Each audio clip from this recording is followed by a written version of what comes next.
Hey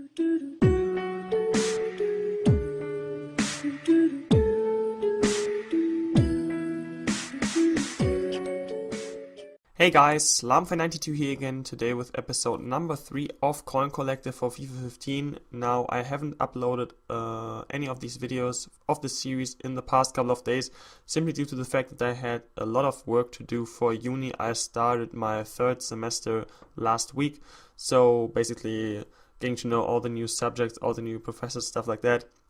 Took some time indeed, and then also I went to a local town feast for the majority of the weekend, which was very, very nice. Got to see a lot of old school friends, but I informed you all about that on Twitter. If you don't follow me on Twitter yet, the link will be in the description as usual. Anyways, for this episode, I trade silver players once again, but now I'm not going to, basically offer or bid on some players and just hope for the best. The method I showed you in the last video basically was around the 4 leagues, the BPL, the Bundesliga, the Ligue 1, and the Liga BBVA, and of course also the Serie A, so basically 5 leagues. And I bid on silver shiny players, maximum 300 to 350 coins, and just hope for the best. But as I already explained in the last video, that doesn't really work too well on FIFA 15, and of course it didn't either on FIFA 14, simply because there aren't any formations on the cards in this year's FIFA. So for this episode, I actually went out and, I had some more coins to spend, which was nice for this method.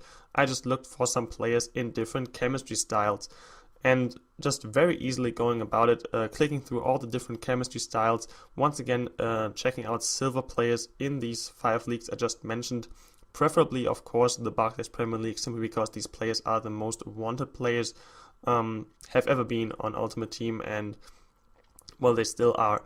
And then afterwards, I'd say probably the Bundesliga and the Serie A were my next 2 go-to leagues, basically.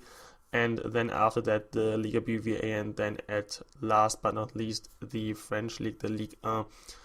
Just got some interesting players, I thought, with some good stats once again, also some good overall stats, and then some nice chemistry styles that, of course, had to suit their position. So, for example, you don't get a sentinel striker, just for example.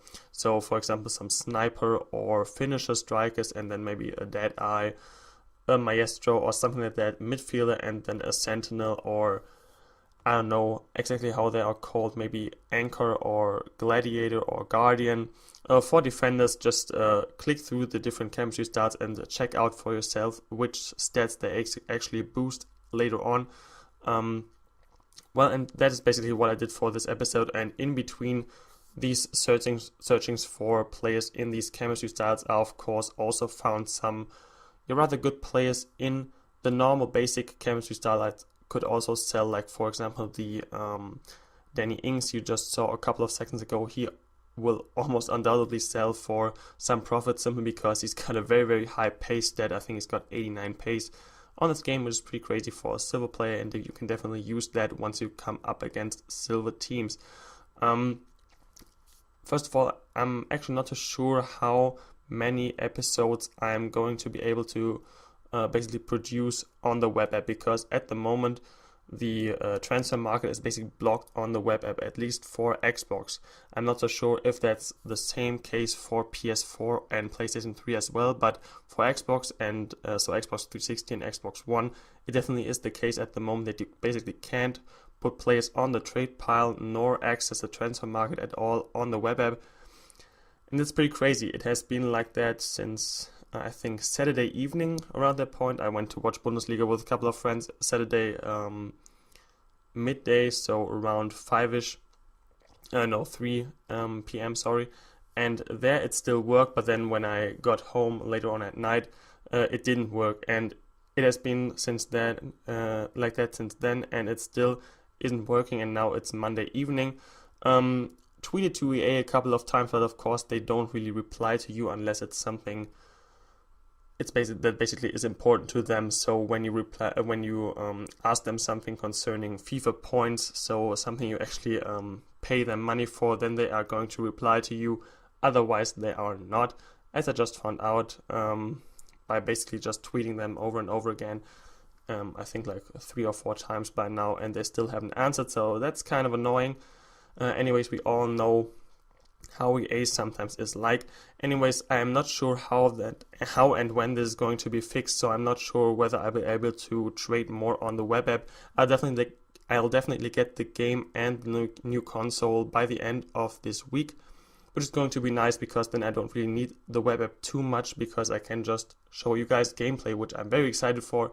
Can't wait to play this game actually. It's been quite a long time since I actually played FIFA, so I will definitely have to adapt to some of the stuff in the game. Anyways, guys, this is going to be the end of this episode. I think we will have, when we sell all the things I have in the trade pile at the moment, have about maybe a little bit less than 30,000 coins, which is pretty nice for only after the 3rd episode. Anyways, guys, thanks a lot for watching this video. If you enjoyed it, please drop a like rating on it, as it always does help me out quite a lot, and I'll talk to you later.